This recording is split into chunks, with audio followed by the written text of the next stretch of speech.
Hello, my name is John Burns with Siemens, and in this short video I want to show how easy it is to configure our SIMOCODE Pro motor management system to be applied to a direct starter full voltage motor application. In the setup here, I've got the SIMOCODE system on our demonstration unit where I have local push buttons connected in to be able to start and stop the motor from a local control standpoint. I also have some push buttons connected into the automation system, so if I put the, say, system into a remote mode, I can now start and stop the system remotely as well. So what we're going to do now is move into our portal software, which is what's used to actually set in the configuration for the SIMOCODE system. Okay, so now we've just launched the portal software. The first step is to come in and click on Create New Project. We're going to have to give this project a name. So let's come up here and we'll call it Direct Starter.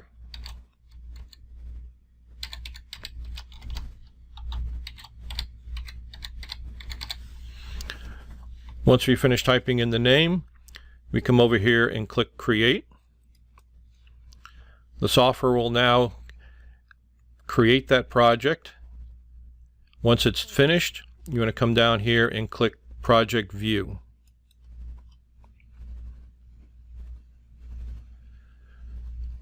Once we get into the project view of the software, we now have a 5-step process for creating this configuration to simplify the steps. So the first thing we're going to do is we're going to add SIMOCODE as a new device. So you double click on Add New Device, and the first step of the 5 is to select what base unit you're using with the SIMOCODE system. So you click on this tile called Control Devices. To find the SIMOCODEs, they're under the folder Detecting and Monitoring. So keep opening folders until you get down to the different base units. Now these are the different networks that the SIMOCODE system supports. For our demo, we are using a Profinet connection, so it's this ProVPN folder. Open this up, and get to a part number.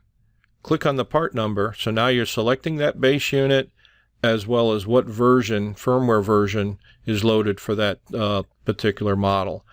SIMOCODE, in this software, we will store all of the previous versions. So depending on what version your actual unit is, you'll select that level here. On our demo, it's a version 2.1 base unit. So that's step 1, is to pick the base unit. Step 2 is now to identify what is the common motor application that the SIMOCODE is going to be associated with. So here we'll come up with a kind of a wizard where we'll give you choices as to different motor applications to select from.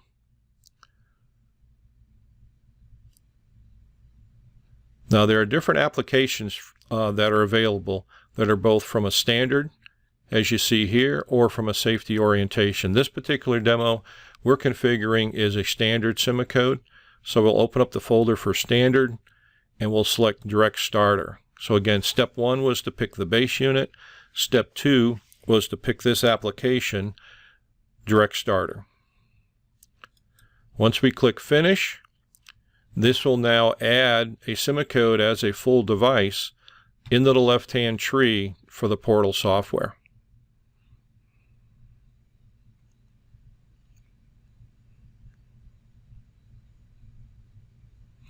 As you can see here, we've brought in the SIMOCODE ProVPN, and currently the name of the device is Control Device _1. If we want, we could change that. If we hit F2, we could change that to just say Pump 1, for instance. So now we've done the first 2 steps: pick the base unit, pick the application profile. The third step is to match what hardware you really have in your system to the software configuration. So if we double click on device configuration, in step 3, we're going to match what we physically have out on our demo in with this software configuration. Now the profile, when we picked Direct Starter, it made some assumptions as to what hardware we may be using. In the assumption, they say we're going to be using a 0.3 to 3 amp current only measuring module. On our demo, we actually have a measuring module that will be able to record both current and voltage. So we're going to have to change that to the one that we actually have. And the way we do that is by right-clicking on the module, you come in here and say Change Device, and the software will give you what you currently have and allow you to select what you want to change it to. So we're going to come over here to this current and voltage system. We're going to do a 0.3 to 4 amp. And here's our new one that we actually have physically connected on our demo. So we'll click OK, and the software will go and swap out the existing current only measuring module and replace it with a current and voltage measuring module. So here it has been replaced. So that is the start of step 3. The remainder is on our demo. We didn't have a standard push button operator panel. We had one with a display on it. So we'll have to change the device for the operator panel. We'll come over here to OPD, or operator panel with display, and ours happens to be a Titan gray color. So we'll come in here and click OK, change out the operator panel.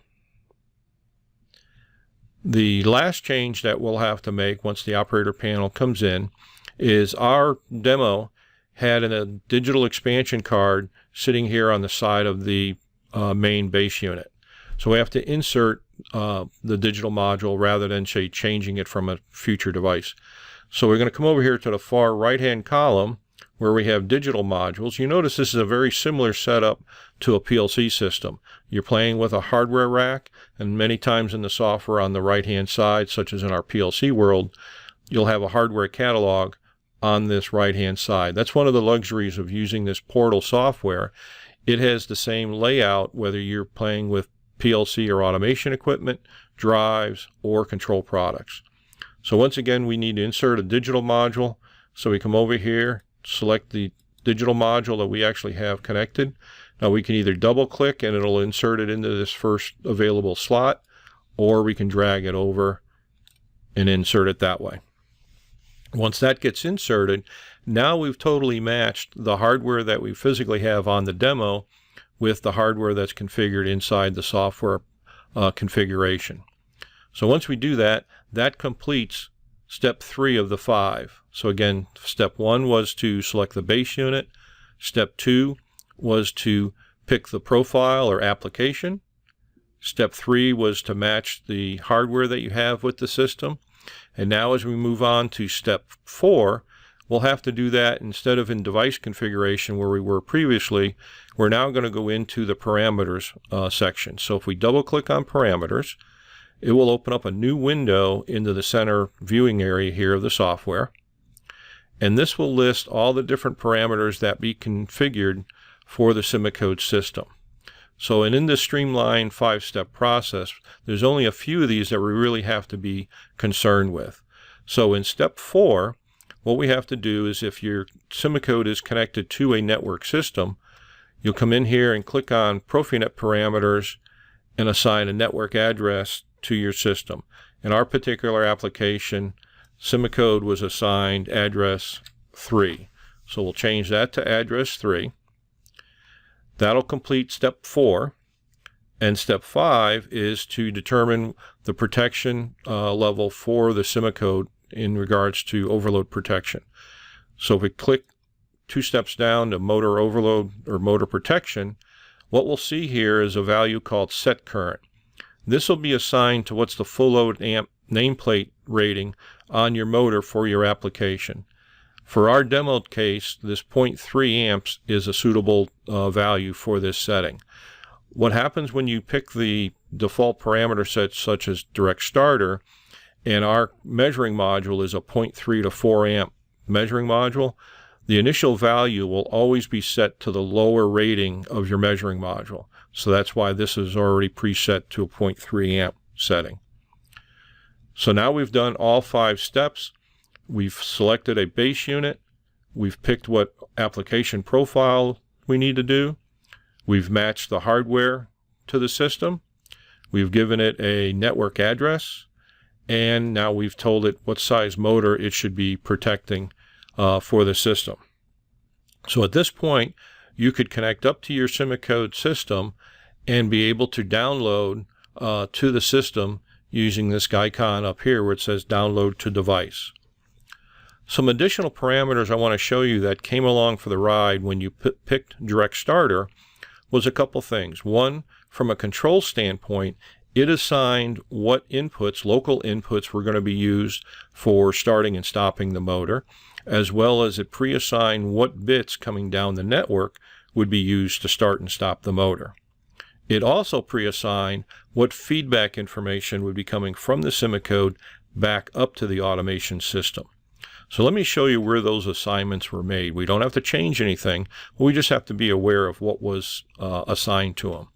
So if we come up here to motor control, you'll see another window come up, and here's where you have the determination of how you're going to turn on or off that motor, whether from local control, and here you can see we've assigned physical 4 local inputs on the SIMOCODE module.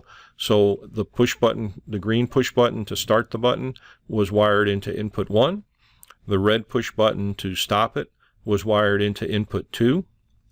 And from a remote standpoint, bits coming down from the automation system, bit 2 was going to be used to turn on the motor remotely, and bit 1 would be turned on to turn the motor off remotely. We also had that selector switch to know, hey, am I in local mode or am I in remote mode? So when I flipped the switch on my PLC system, what I was doing was actually changing the status of bit 5 coming down to the SIMOCODE. So when I put it in remote mode, bit 5 would go high, and SIMOCODE would see that and say, okay, I'm now in remote mode. From a feedback standpoint of what information was coming back to the automation system, what we want to do is come over here and look at outputs and look at cyclic send data.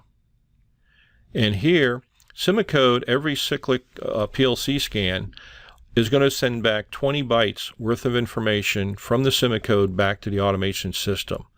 The first 2 bytes of that 20 are individual bits. So we'll get 16 individual bits coming back every scan, and that Direct Starter profile that we picked pre-assigned some values for the first 8 bits. And as you can see, the second 8 bits are now totally available to pick any specific digital signal that's available inside the SIMOCODE system. If you scroll down, below the digital bits are now the analog values. The profile will fill in a value for the first set of analog values, which is max current. But say if you wanted to come in, you could select different analog values, such as what's your voltage that's being measured on the system, or some other values, such as your thermal model. Again, a solid state overload relay, when that thermal model hits 100%, that's the trigger for doing a overload condition.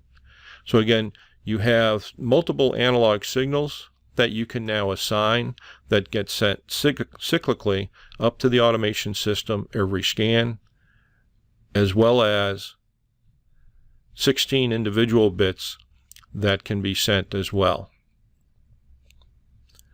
So that pretty much concludes the configuration requirements for SIMOCODE. Again, once you do that configuration, you can download it to your device and test your configuration.